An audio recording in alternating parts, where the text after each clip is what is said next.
Have you ever looked around and wondered why two people can start from the exact same place, same neighborhood, same opportunities, and yet 20 years later, one of them is absolutely thriving, and the other is, well, they're still just getting by? It's a huge question, right? And the answer, it turns out, has very little to do with luck.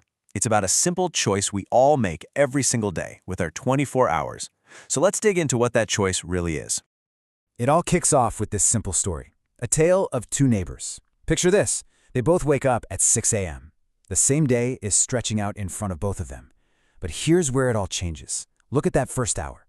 Neighbor one spends his time. He's reacting, flips on the TV news, mindlessly scrolls his phone, and just sort of stumbles into his day.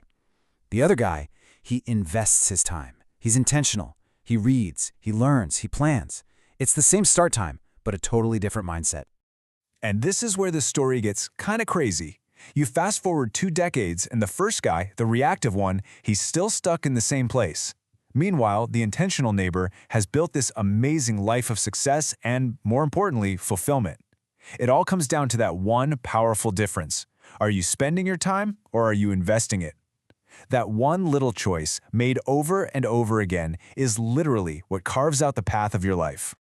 Okay, so this brings us to the core idea. Before we can even talk about investing time, we have to really truly understand the asset we're working with. And it is, without a doubt, our most valuable and completely non-renewable asset. Here's the thing about time. It is the great equalizer. It really doesn't care if you're rich or poor, where you went to school, or who you know.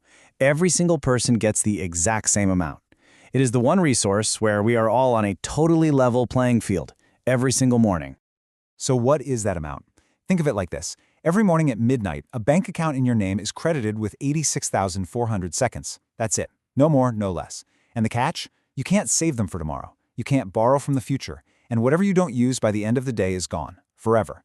This isn't just some nice thought. It's your daily, non-negotiable budget. And that leads us to a pretty terrifying concept, time bankruptcy. We all worry about going broke financially, right? But this is so much more final. It's that quiet, creeping feeling of realizing you've spent the currency of your life and have nothing real to show for it. Because when you run out of time, there are no bailouts. There are no do-overs. It is the one debt you can never, ever pay back. So from now on, whenever you hear yourself say these 4 words, I want you to just stop for a second. Because I don't have time isn't a statement about reality, it's a statement about your priorities. It's not that you don't have the time, it's that you have chosen to allocate those 86,400 seconds to something else. All right, so if time is this precious, non-renewable thing, how the heck do we protect it? How do we stop being a victim of the clock and start becoming the architect of our own day? Well, it actually starts the night before. See, people who master their time don't wake up and wonder what they should do. They've already won the next day before they even go to sleep. And it's not some complicated system. It's a simple evening ritual. First, just take a minute to review the day that just happened. Then, ask yourself a powerful question. If tomorrow were a perfect day, what would that look like? And from that vision, you identify the 3 most important, the 3 most crucial things you need to accomplish. That's it. Now, to figure out what those top 3 things are, it really helps to categorize your tasks. Think of everything you do as falling into one of 3 buckets. You've got your income-producing activities, the stuff that directly builds your career or finances. Then there are your life-producing activities, things that improve your health, your relationships, your wisdom. And then there's the 3rd bucket, the time-wasting stuff. And you got to be really honest with yourself here. This is the mindless scrolling, the complaining, the channel surfing. When you actually track this, it's pretty shocking how much time goes into that last bucket. And speaking of those time wasters, let's do some quick and honestly kind of scary math.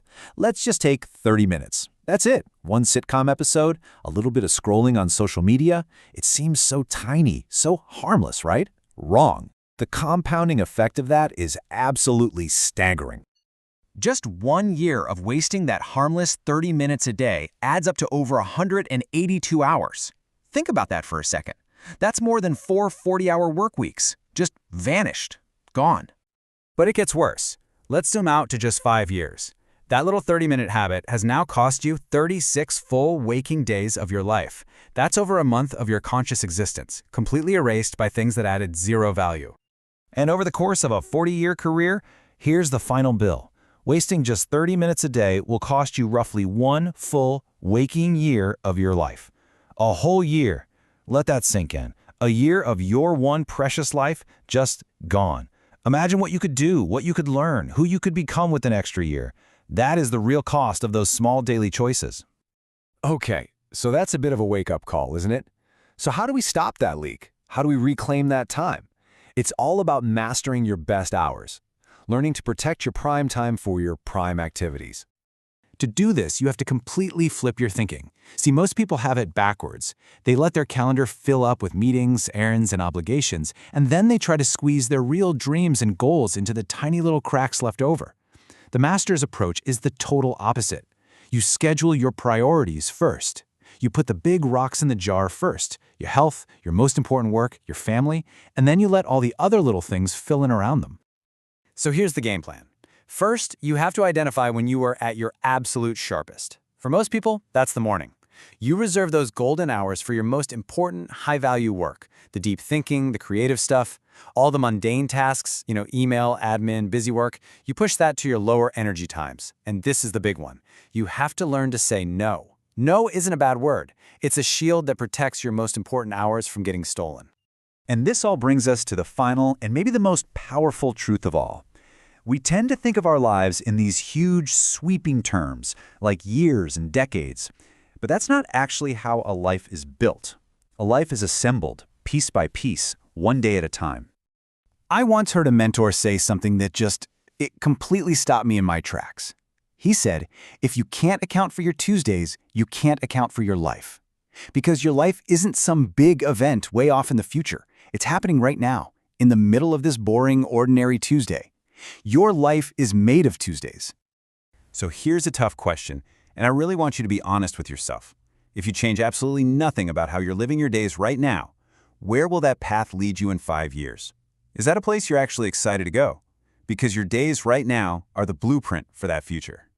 Your legacy isn't some speech that's going to be read when you're gone. It's being written at this very moment. It's being written in the thousands of tiny choices you make with your hours. So the final question is simple, but it defines everything.